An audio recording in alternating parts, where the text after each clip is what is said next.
warahmatullahi wabarakatuh. Waalaikumsalam warahmatullahi wabarakatuh. Alhamdulillahirabbil alamin wa bihi nasta'in wa ala umuri dunya waddin. Assalatu wassalamu ala asrafil anbiya'i wal mursalin sayyidina wa maulana Muhammadin wa ala alihi wa sahbihi ajma'in, amma ba'du.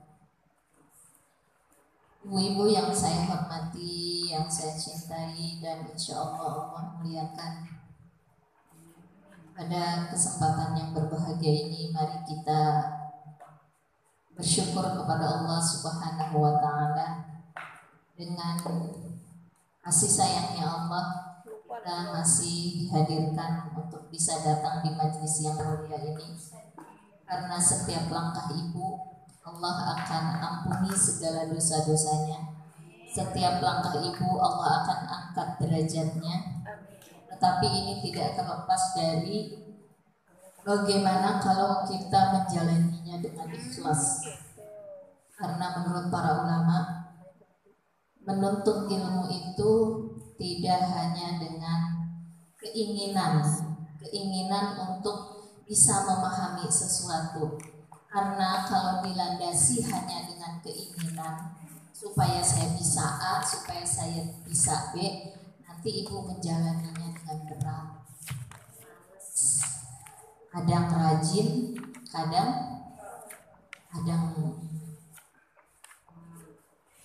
tidak ada energi gitu, terpaksa. Kalaupun ngaji tidak sepenuh hati. Kenapa? Karena tidak dilandasi dengan keikhlasan. Jadi faktor seseorang bisa mendapatkan ilmu yang bermanfaat itu harus dilandasi dengan keikhlasan. Karena kalau dilandasi dengan keikhlasan, kita akan menjalaninya dengan senang hati. Ciri-ciri orang yang belajar ilmu agama dengan ikhlas, ketika dia datang ke pengajian, dia akan merasakan ringan langkah kakinya. Ketika mendapatkan ilmu, dia akan mendapatkan satu kebahagiaan. Jadi kalau ngaji itu bukan hanya lelah banget ya, sebetulnya kepaksa nih, agak kepaksa nih ngaji gitu. Ini berarti kalau ada tanda-tanda orang agak kepaksa mau ngaji, itu perlu dipertanyakan keikhlasannya. Karena kalau para ulama, orang yang ikhlas itu kalau ngaji semangat mau berangkatnya. Ketika mendapatkan ilmunya, senangnya luar biasa. Ya Allah, alhamdulillah aku dapat ilmu ini. Coba kalau enggak, kalau sudah senang, maka mudah dia untuk mengaplikasikan pengetahuan yang dia dapat. Mudah bu, dimudahkan oleh Allah. Tadi diajarin tentang sabar, tiba-tiba Allah uji anaknya, bikin kita gak sabar. Tapi kok kita bisa menghadapinya gitu? Artinya apa? Kok mudah gitu bu? Karena ketika kita mau belajar itu benar-benar ikhlas karena Allah. Jadi dimudahkan oleh Allah untuk mengamalkannya. Jadi gimana bu Pila ikhlas itu kalau mau datang itu? Ibu lepaskan semua atribut. Kita udah bisa ngaji nih, dengerin itu lagi. Lepaskan itu kata-kata, lagi itu lagi. Saya mau yang ini, yang itu.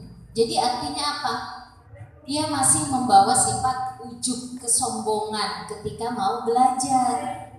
Kalau seorang murid mengatakan, saya udah tahu itu lagi. Itu artinya apa? Dia merasa lebih pintar kan? Pengen yang lebih. Kata para ulama, kalau mau belajar itu hilangkan atribut keuzuban. Merasa guru ini ngajarinnya diulang lagi. Nah, ini merasa dia yang ngatur jadinya gitu. Hilangkan sifat seperti itu. Merasa diri lebih pintar. Kalau ngatur kan berarti lebih pintar ya. Kita datang ke pengajian yang mana gitu, dengerin ceramah Isra Mi'raj. Alah, ini kan udah saya dengar kemarin di situ. Itu lagi. Kalau tahu begini saya nggak datang. Ini orang yang ujub, sombong, dia merasa pintar. Karena apa? Sebetulnya tugas kita adalah mendengar. Kata Allah kan, wa qalu law kunna nasma'u aw na'qilu ma kunna fi ashabis sa'ir. Orang-orang yang tidak akan masuk ke dalam neraka itu orang-orang yang mendengarkan, bukan orang-orang yang pinter, dengar aja gitu. Kemudian dipahami. Karena apa? Kalau kita dengar ayat itu kemarin di majelis A, sekarang dengar di majelis B, itu Allah akan menambah pengetahuannya, Bu. Tidak akan sama pengetahuannya, pemahamannya itu nggak bakalan sama, pasti akan berbeda gitu. Akan Allah tambah lagi. Yang penting ketika kita mau belajar, lepaskan atribut merasa lebih. Yang kedua, ketika kita belajar juga lepaskan atribut apa yang ada di diri kita. Atributnya apa, Bu? Mundur dikit ya. Atribut itu tadi ya, keujubannya. Kemudian atribut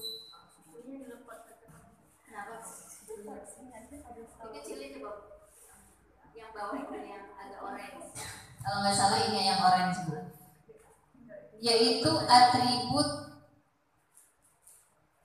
dari segi Masya Allah, ini udah faktor, Bu, ya. Jabatan. Kemudian atribut dari segi finansial. Apa sih saya ngaji lagi? Saya kan ketua RW, saya kan lurah, saya kan camat. Itu kan orang-orang biasa. Ketika dia duduk pasti dia tidak akan merasakan kebahagiaan mendapatkan ilmu itu. Kenapa? Karena ketika dia duduk dia bawa atribut jabatannya yang menghiasi dirinya. Itu yang akan menghalangi ilmu masuk ke dalam jiwa dan hati seseorang. Saya kan orang kaya, baik lagi saya nggak butuh kok. Tapi gimana ya, nggak enak. Itu kalau dia datangnya karena nggak enak, bukan ikhlas karena Allah, berat. Dan ujung-ujungnya dia nggak istiqomah. Itu menurut para ulama, bukan Pak kata saya. Jadi ibu-ibu di sini yang diistiqomahkan oleh Allah, alhamdulillah, yang jauh pun datang sekarang karena kesempatan yang mulia, itu artinya Allah dipanggil oleh Allah. Mudah-mudahan kita melepaskan semua atribut-atribut itu. Kalau sudah lepas itu semua, Bu, itu belajar tenang, senang, bahagia. Senang nggak? Senang. Selama ini saya melihatnya ibu senang. Kenapa? Ibu istiqomah Selasa, Rabu, Jumat, Masya Allah, itu perjuangannya seperti hidangan yang dikasih oleh Allah. Hidangan ibu, si A makan hidangan itu dengan lahap dan nikmat, si B makan hidangan itu ya tuh kayak hambar gitu. Aku hambar ya, makan sama-sama makan bakso contohnya. Ini nikmatnya, ini makanan nikmat ya. Si A di sebelah kiri kita, dia diam aja. Kenapa? Aku si hambar. Padahal kan sama racikannya. Kenapa yang satu merasakan nikmat, kenapa yang satu merasakan hambar? Yang salah bukan makanannya, yang salah sikap dia, yang salah lidah dia. Jadi bukan makanan yang disalahin. Ketika ilmu disodorkan kepada semua orang, ada orang yang merasakan, ya Allah, Masya Allah gitu ya, dia menyenangi gitu. Kemudian dia juga merasakan luar biasa nih ilmu. Yang satu, gue sih biasa aja. Itu perlu dipertanyakan bu hatinya, jiwanya.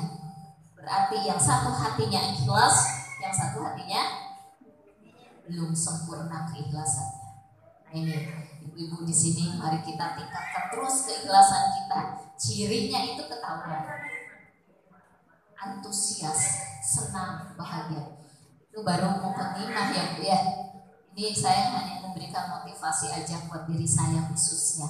Saya ini senang nggak ngajar. Kalau saya berat, saya terbebani, itu perlu dipertanyakan keikhlasan hati saya. Mungkin ibu di sini lebih ikhlas daripada saya. Amin. Amin. Kita sedang memperjuangkan ya Bu ya. Bismillah, Allah. Kemudian dengan Allah masih menarik kita datang ke sini, kita selalu bersyukur dengan ucapan Alhamdulillahilladzi bi ni'matihi tatimmus shalihat. Shalawat beserta salam mudah-mudahan tercurahkan kepada qudwah kita habibana wa nabiyana Muhammad sallallahu alaihi wasallam. Tentang tawakal di hadis yang ke-9. Bismillahirrahmanirrahim. An ummil mu'minina Ummi Salamah, dari ibunya para mukminat, ibunda kita, yaitu Ummi Salamah.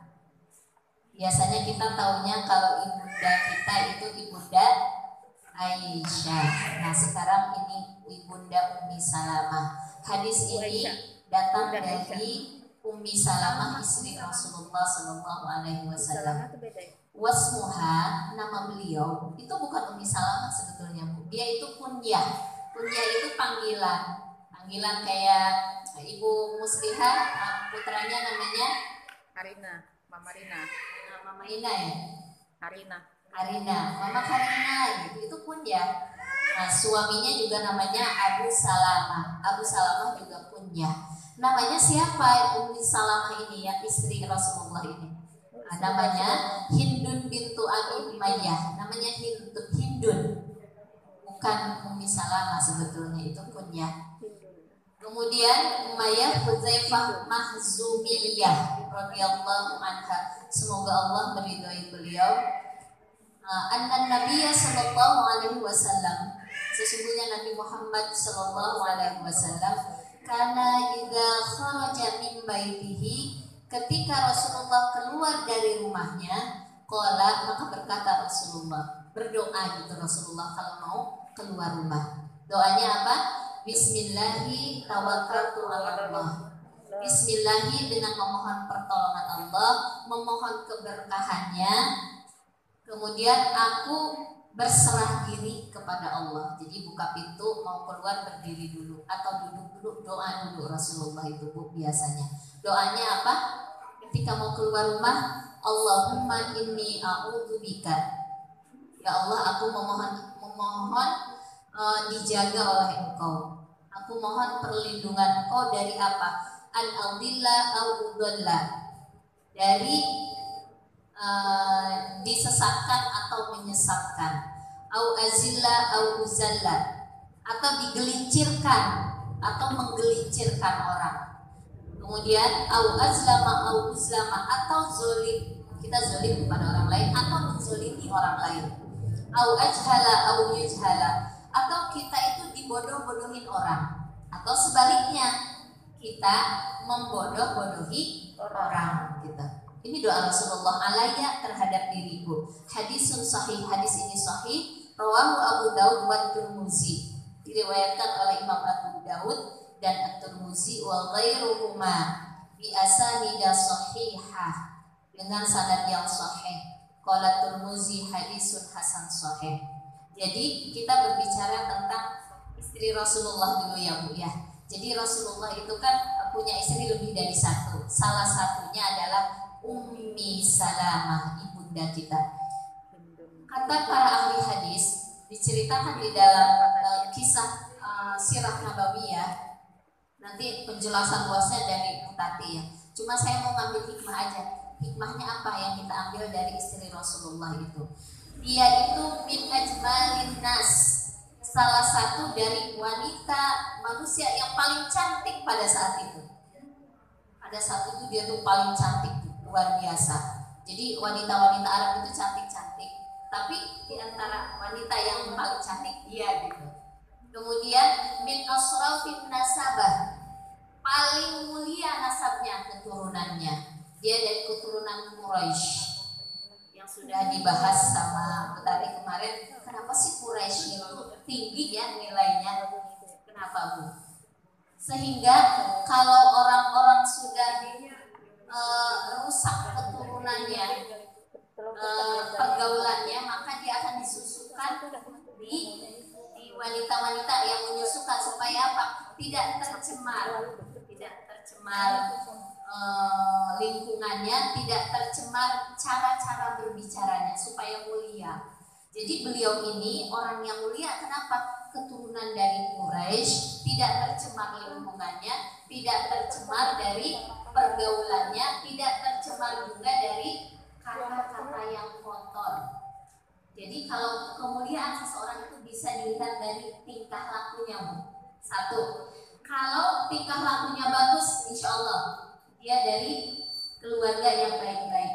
Yang kedua, dari kata-katanya. Kalau orang itu kata-katanya suka ceplas-ceplos, beletak-beletok, sembarangan, itu udah ketahuan bukan dari keturunan yang baik-baik, bukan dari keturunan yang mulia. Kalau keturunan yang mulia itu kata-katanya bisa dia terjaga, kata-katanya itu gak sembarangan, kata-katanya itu tidak menyakitkan orang walaupun orang itu salah, ditegurnya dengan teguran yang halus, di apa namanya, kalaupun dia ngasih tahu gitu bukan karena kesalahannya, maka ngasih taunya juga dengan ngasih tahu yang lemah lembut, tidak sembarangan. Dalam hal yang salah aja dia bisa menjaga kewibawaan orang yang berbuat salah, apalagi kalau kita cuma ngasih tahu gitu, bukan karena salah gitu. Ini orang-orang yang punya derajat, punya apa namanya, keturunan yang baik gitu, yang bagus. Kenapa orang Quraisy ditinggikan, Bu? Maka mereka kalau tidak bisa bersyair itu kan kata-kata indah yang keluar, maka itu tidak dikatakan orang Quraisy. Kenapa? Maka orang Quraisy harus belajar bersyair supaya apa? Tertata kata-katanya. Nah, ibu-ibu di sini, nah kalau kita ingin dilihat, dipandang oleh orang punya wibawa yang tinggi, jaga kata-kata kita. Jangan sembarangan, jangan letak-letak, jangan asal ngomong. Jadi kalau ngomong itu pikirin.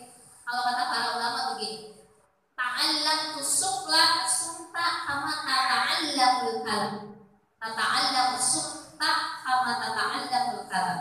Kalau ingin jadi orang yang mulia, belajarlah kalian bagaimana caranya diam, seperti belajarnya kalian bagaimana cara kalian berbicara. Jadi cara diam pun ada ilmunya ternyata menurut para ulama. Luar biasa. Kenapa? Karena ini menentukan derajat sifat seseorang. Ibu kan ngobrol sama seseorang ya, ibu yang gak enak gitu ya. Tadi enak tuh, jadi di rumah udah dicoba nih dari anak saya. Ini aja ya. Saya lagi ini tentang Ummu Salamah, ini luar biasa. Kenapa? Itu bagus tuh.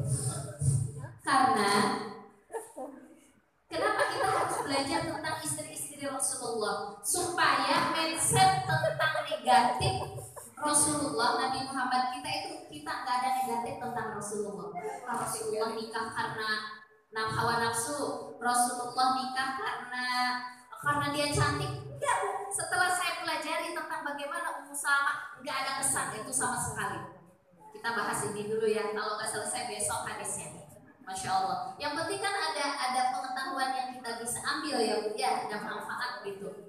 Jadi beliau itu mulia karena dilahirkan dari suku Quraisy, dari nasab yang paling mulia, dari lingkungan yang bagus, dan akhlaknya luar biasa gitu, Bu.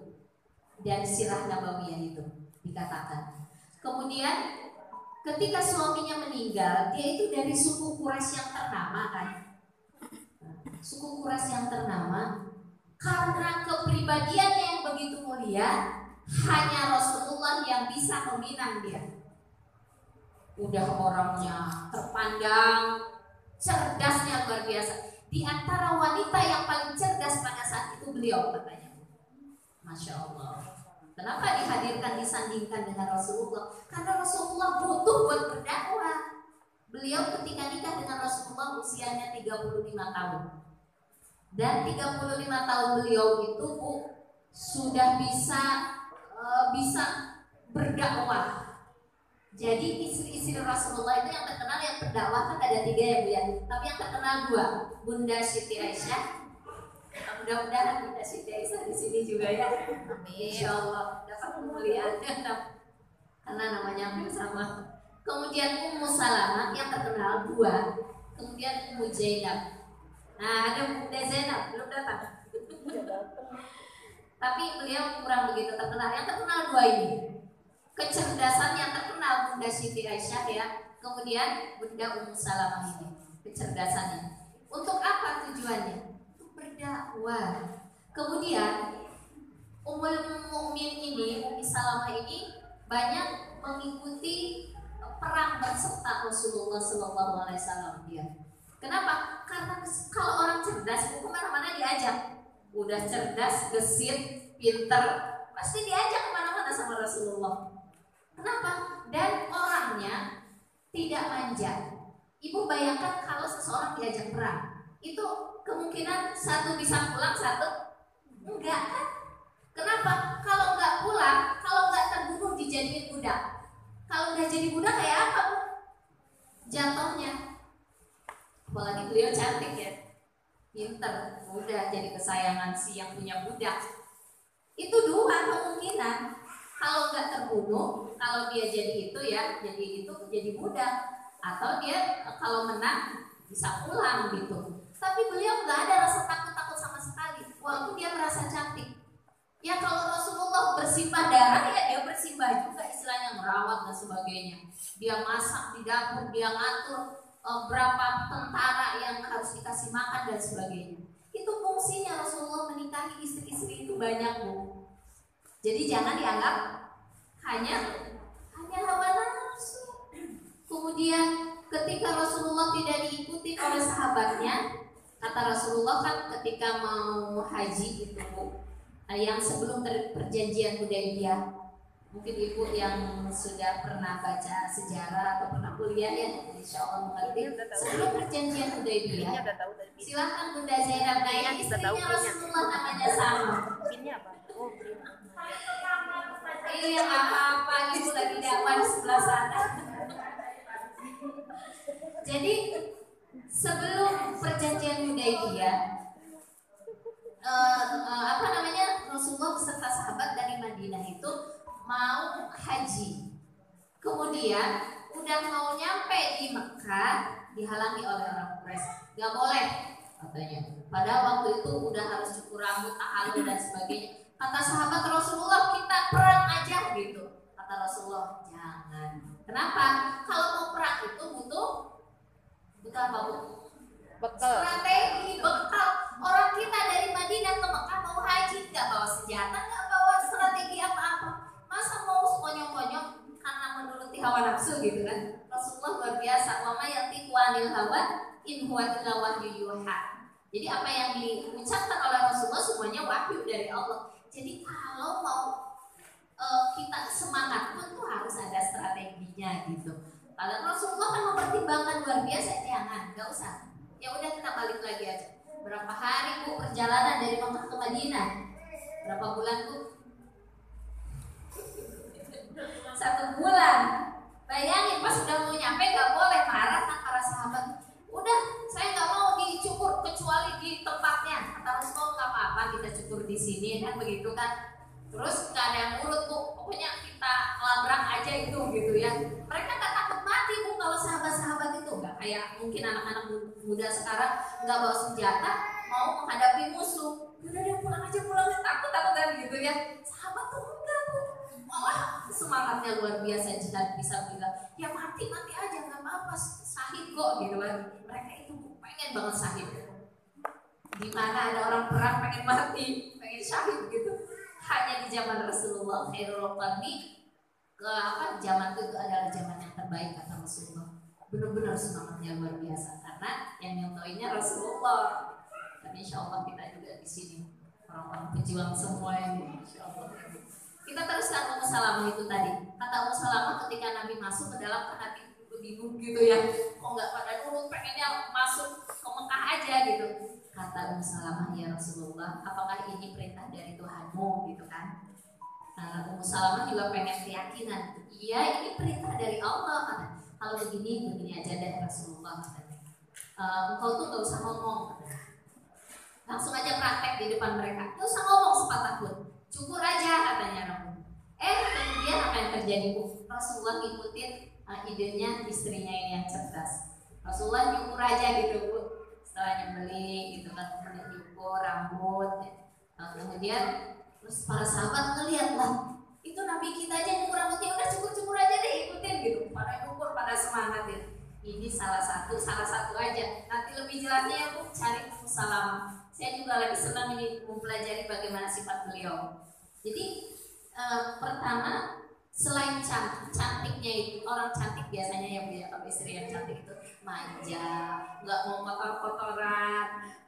Ya ada orang cantik hanya cantik aja, tapi nggak cerdas gitu ya, biasa aja gitu. Kalau beliau udah cantik, keturunannya dari keturunan bangsawan, keturunan terhormat, cerdas lagi gitu, luar biasa. Maka yang mendampinginya pun Rasulullah. Emang dibutuhkan untuk dakwah.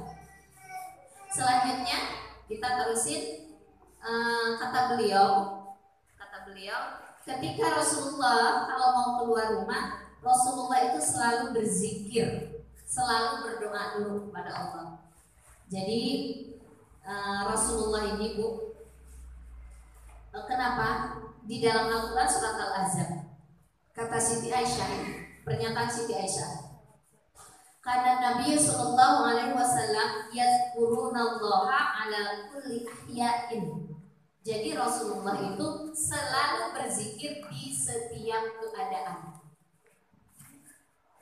Kadang-kadang kan kalau orang ingat Allah itu dalam sehari cuma 5 kali pas sholat aja ya Bu ya. Ada yang cuma dalam seminggu ingat Allahnya cuma sekali ketika sholat Jumat doang. Ada yang setahun cuma 2 kali sholat Id sama sholat Idul Adha, Idul Fitri aja. Ada kan yang begitu Bu? Masya Allah. Tapi kalau Rasulullah di setiap keadaan, mau tidur yang udah kita ajarkan, itu lebih panjang lagi ya Bu ya. Mau makan, baca doa. Apa itu doanya Bismillahirrahmanirrahim? Kalau puasa Nabi konsentrasi tadi, jangan terusin. Jadi Rasulullah mau makan, berdoa, kemudian lihat keadaan yang tidak enak, berdoa, alhamdulillahillazi ala kulli halin. Segala puji bagi Allah di setiap keadaan. Ketika Rasulullah memasuki satu kampung yang beliau kurang bisa paham tentang kampung itu, beliau pun berdoa kepada Allah. Gimana doanya Bu? Bismillahi kalimatillahi tamma min kulli ma min syarri ma khalaq. Itu kan. Kemudian Rasulullah kalau mau keluar rumah, Bismillahi tawakkaltu ala Allah. Kemudian Allahumma inni a'udzubika an adilla au udal, an azilla au uzal, an azlama au uzlam, an azhala au uzhala alayya. Rasulullah baca ini setiap mau keluar rumah. Atau ada lagi Bismillahi tawakkaltu ala Allah, la haula wala quwwata illa billahil aliyyil azim. Artinya apa? Rasulullah itu kenapa kata Bunda Siti Aisyah mengatakan yazkurunallah ala kulli ahya'in, dihitung oleh Umar bin Khattab. Rasulullah ketika di majlis ilmu mungkin selama 2 jam gitu ya, aku menghitung istighfarnya Rasulullah kepada Allah 100 kali dalam satu majlis. 100 kali Bu. Jadi kalau lagi duduk gini, Rabbi firli warhamni innaka antat tawwabur rahim, atau astagfirullahaladzim wa atubu ilaih, pelan-pelan. Dia istighfar sendiri ya. Di sebelahnya Umar, kadang-kadang sebelahnya Abu Bakar. Umar memberikan pernyataan, aku hitung, Insya Allah, dalam 2 jam pertemuan Rasulullah istighfarnya 100 kali. Gimana kalau lagi nggak ngaji Bu? Kita ngaji lu apa istighfar ya Bu ya?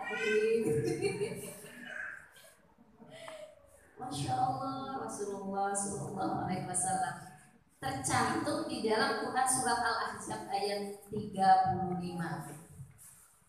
Di situ dikatakan ujung ayatnya, wadzakirinallaha katsira wadzakirati. Orang-orang laki-laki yang berzikir kepada Allah dengan zikir yang banyak, wadzakirati, dan perempuan-perempuan yang berzikir kepada Allah dengan zikir yang banyak, a'adallahu lahum maghfiratan wa ajran 'azima. Allah akan mengganjar mereka dengan ampunan dan pahala yang sangat besar. Jadi kalau kita banyak ingat Allah, banyak berzikir, Bu, lagi berdiri, lagi duduk dari berdiri, astagfirullahaladzim wa atubu ilaih. Dari duduk ke berdiri, zikir, Allah ampuni dosa-dosa kita. Lagi mau keluar rumah, pegang pintu, bismillahirrahmanirrahim, bismillahirrahmanirrahim. Allahumma. Ini nanti hafalin, dia nanti, tapi setelah ayat kemarin itu, kita satu-satu hafalin. Kenapa? Jadi kalau orang-orang laki-laki maupun perempuan banyak berzikir kepada Allah, itu Allah akan mengampuni segala dosa-dosanya dia, dan Allah akan memberikan pahala yang besar. Kita nggak tahu pahalanya seperti apa. Mungkin saja karena kita selalu ingat kepada Allah, harusnya kita mendapatkan satu musibah, nggak jadi dapat musibah. Gak jadi. Kenapa sih kita banyak masalah hidup? Kalau saya teliti setelah saya mempelajari kitab Riyadhus Shalihin ini, kemudian kata-kata para ulama, kemudian disandingkan dengan ayat-ayat Al-Quran, lahum maghfiratan wa ajran 'azima. Orang-orang yang selalu berzikir kepada Allah, Allah akan ampuni dosa-dosanya dan Allah akan memberikan karunia yang besar. Kenapa kita selalu banyak masalah? Dan masalah itu kagak kelar-kelar solusinya. Jangan-jangan kita tidak banyak berzikir kepada Allah. Zikir kita hanya sebatas 5 kali sholat. Atau jangan-jangan kita berzikirnya hanya sebelum tidur aja, atau sebelum makan saja, atau pas keluar rumah saja. Ketika duduk kagak berzikir, ketika ngelamun gak berzikir. Akhirnya apa yang terjadi? Dosa numpuk, nggak keluar tuh dosa-dosa kita, nggak diangkat oleh Allah. Kenapa? Zikir kita sedikit. Yang dikatakan di sini oleh Allah yang akan diampuni dan diberikan karunia yang besar, anugerah yang besar. Allah akan selalu menjaga kita, orang-orang yang zikirnya banyak, bukan hanya sedikit, bukan hanya sekali-kali saja. Kita kan taunya mau makan, mau setelah makan, mau masuk kamar mandi, keluar kamar mandi, mau tidur, bangun tidur, keluar rumah, masuk rumah, gitu aja udah. Kadang-kadang duduk kan Bu. Tapi kita sudah belajar ya Bu ya, lagi masak, zikir, baca apa kayak, mau sholawat, mau istighfar, mau baca subhanallah wa bihamdihi subhanallahil azim. Pokoknya di setiap nafas kita itu kalau bisa jangan lepas dari zikir kepada Allah. Insya Allah tuh masalah hidup kita itu gak bakalan banyak, gak bakalan. Kenapa? Allah jaga Bu dengan zikir itu. Yang membuat masalah hidup kita itu rumpek ya Bu, masalah itu akan datang. Tapi apakah kita akan bahagia atau sengsara dengan masalah itu, yang menentukan adalah bagaimana kedekatan kita kepada Allah, bagaimana zikir kita kepada Allah. Itu yang menentukannya Bu. Jadi kalau orang-orang yang selalu dekat dengan Allah, ingat dengan Allah, selalu berzikir kepada Allah, ketika ada masalah ada solusinya, ada masalah lagi ada solusinya. Selesai, tenang, bahagia. Masalah berdatang yang satu, baru sedikit masalah jauh kayak gede banget masalahnya. Udah curhat sana, curhat sini, bukannya nyelesain masalah, tambah masalah. Udah jelas gitu. Kenapa? Mungkin karena dia berzikir kepada Allah. Selanjutnya, jadi artinya yang kita ambil hikmah dari banyak berzikir kepada Allah, apa maksudnya di hadis ini? Pertama, kita harus banyak berzikir kepada Allah. Kedua, harus selalu menggantungkan apapun itu kepada Allah. Jangan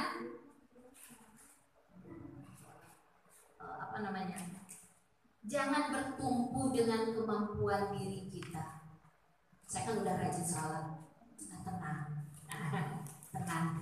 Jadi bukan Allahnya tenang karena udah rajin sholat. Saya kan sudah rajin tahajud, rajin doa.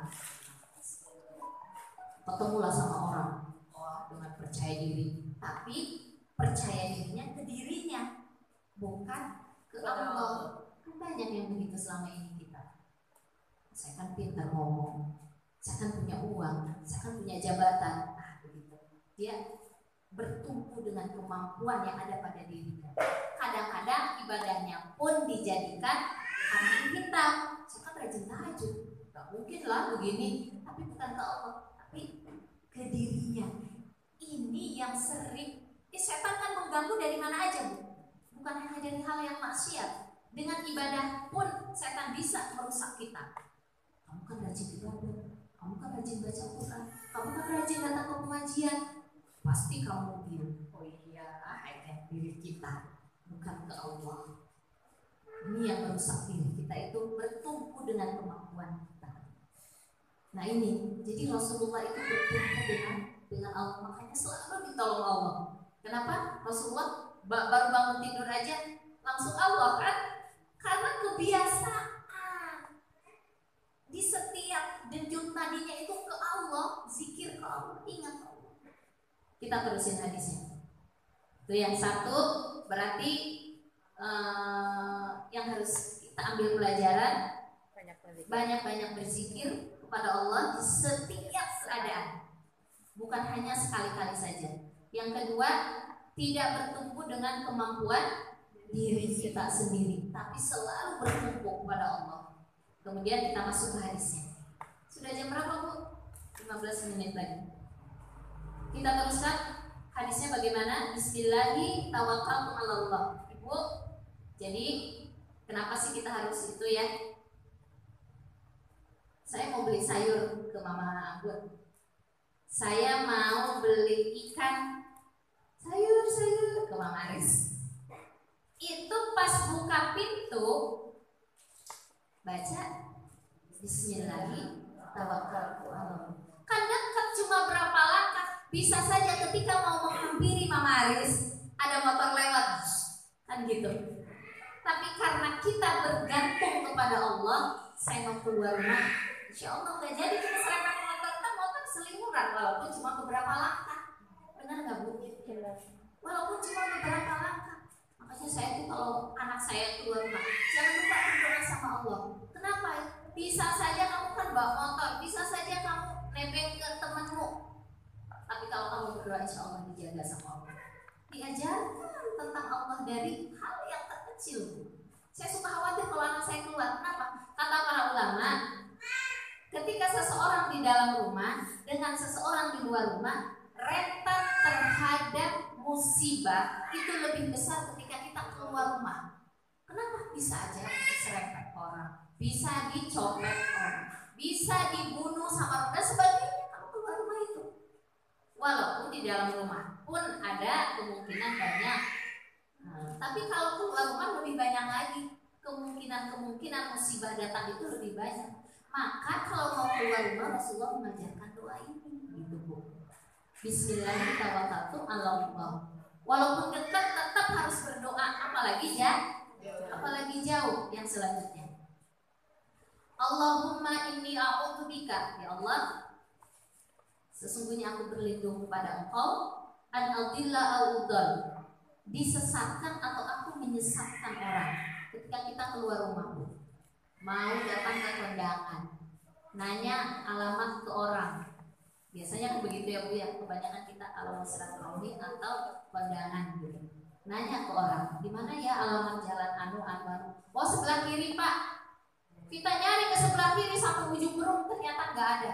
Ternyata dia cuma mau ngerjain kita. Harusnya ke sebelah kanan. Ada orang seperti itu. Saya waktu mahasiswa pernah dengar kan ketika saya jalan sama teman, kemudian ada dua pemuda cekikikan.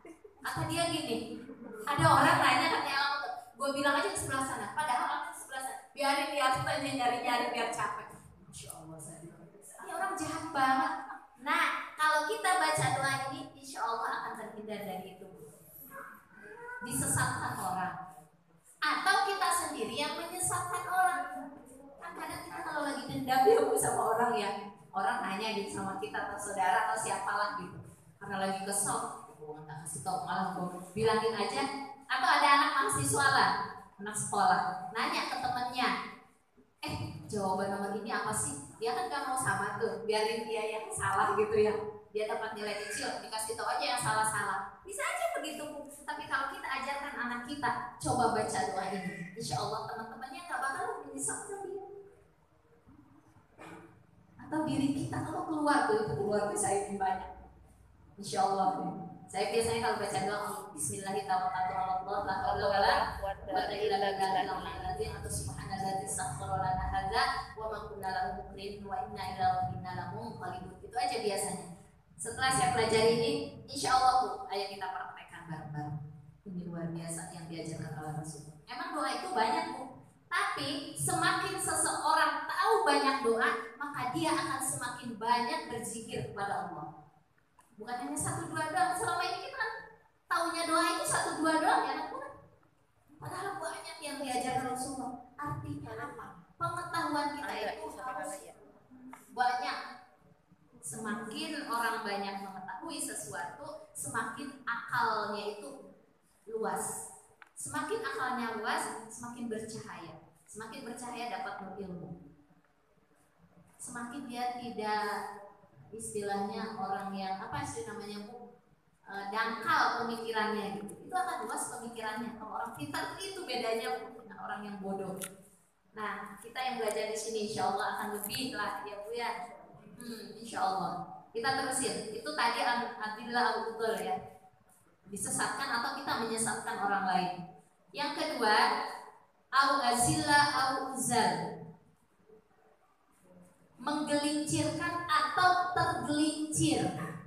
Bu, ibu keluar bawa kendaraan sama suami, tiba-tiba banyak oleng, tergelincir kan?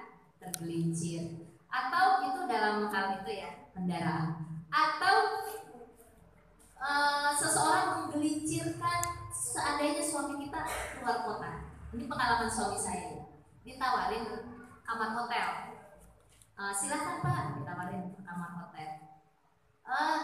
Kemudian dia nawarinnya bukan kamarnya dong, beserta isinya. Ada makhluk halus di dalamnya. Makhluk halusnya yang tanda kutip ya Bu ya. Ngerti nggak misalnya makhluk halus? Jangan-jangan ada kuntilanak, bukan itu Bu. Kuntilanak nyata. Iya, jadi kalau suami saya ditawarin, bukan beserta isinya, ditawarin. Karena tahu ini Pak Arif nih katanya nggak gampang nih, kata saya tawarin aja. Itu di dunia usaha itu seperti itu Bu, biasa Bu, di kantor-kantor itu. Itu biasanya orang-orang yang memiliki kepentingan tertentu ya. Nggak ada niat apa-apa. Seandainya kalau dia nggak berdoa ini bisa saja tergelincir, bisa saja Bu. Nggak ada niat sebetulnya. Cuma karena di dalamnya udah ada ya udah sekalian kan begitu. Tapi Masya Allah ya. Nah ini doa ini penting. Atau buat diri kita. Tadinya kita ngobrol-ngobrol sama teman, tiba-tiba teman yang satu menjatuhkan kita dengan kata-katanya gitu ya.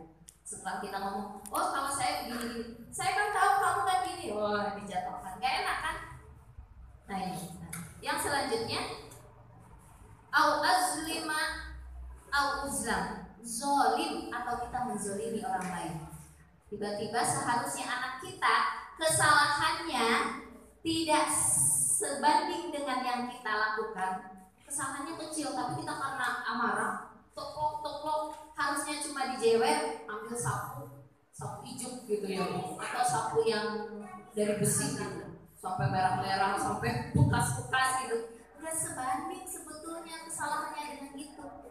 Nah, artinya kalau kita baca doa ini, insya Allah kita nggak melakukan itu gitu, nggak zolim sama orang, atau di luar lah zolimnya, atau kita dizolimi orang itu kenapa ya?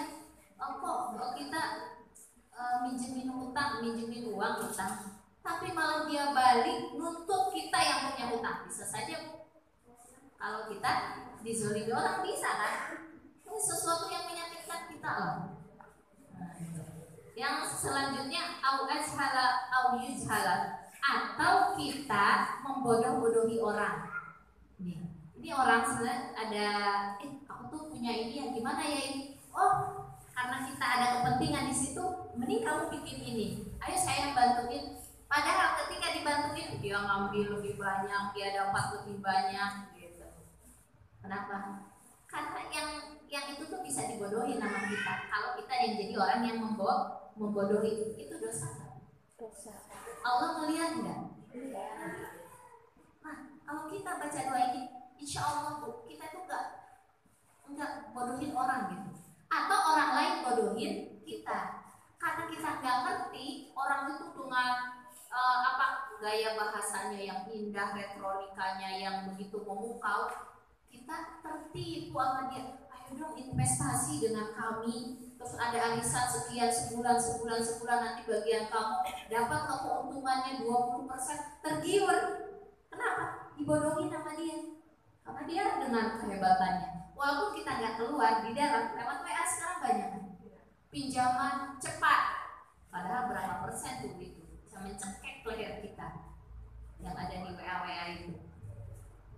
Kalau kita baca doa ini, sering baca doa ini, insya Allah terhindar dari bodohi orang. Itulah kalau orang bodoh itu, sekaya apapun kalau bodoh hancur. Sepinter apapun, bukan sepinter, kalau orang pinter nggak bodoh ya Bu ya. Setinggi apapun jabatan seseorang, kalau nggak pinter, bodoh, akan jatuh, hancur. Kenapa orang kaya? Kok dia kaya ya? Ini ada orang tua meninggal, kemudian punya warisan tetean lagi. Kalau tetean nolnya berapa ya? Gelinding 9 apa 12? 12 ya, kalau miliar 9, 12. Itu Bu, ketika dia dikasih, datanglah orang-orang biasa kan, kalau orang kaya itu kayak disemutin. Orang tahu dia itu nggak pintar. Ibu, kalau enggak habis hartanya, bisa dalam sehari, bisa dalam 2 hari, bisa dalam menitan juga menit habis hartanya. Nah, tipu sama orang. Karena kebodohan. Tapi insya Allah kalau kita baca doa ini, insya Allah kita terhindar dari dibodoh-bodohin orang. Allah yang jaga. Kan kita sudah menyerahkan diri kita kepada Allah supaya kita dijaga oleh Allah. Nah, mudah-mudahan ya Bu ya, karena sudah waktunya sudah habis, insya Allah kita akan lanjutkan besok di hadis hampir sama dengan ini, tapi hadisnya agak berbeda. Jadi mudah-mudahan ibu semua nanti kita bisa menghafal hadis ini ya Bu ya. Bisa menghafal hadis ini setelah kita menghafal hadis sebelum tidur, karena belum selesai hadis yang sebelum tidur itu, yang lumayan agak panjang. Nah, sedikit-sedikit saja. Semoga Allah memberikan kemampuan kepada kita untuk terus istiqomah di jalan Allah. Nama yoga. Bagi-bagi. Dari saya sekian. Mohon maaf atas segala kesalahan. Wabillahi taufiq wal hidayah. Wassalamualaikum warahmatullahi wabarakatuh.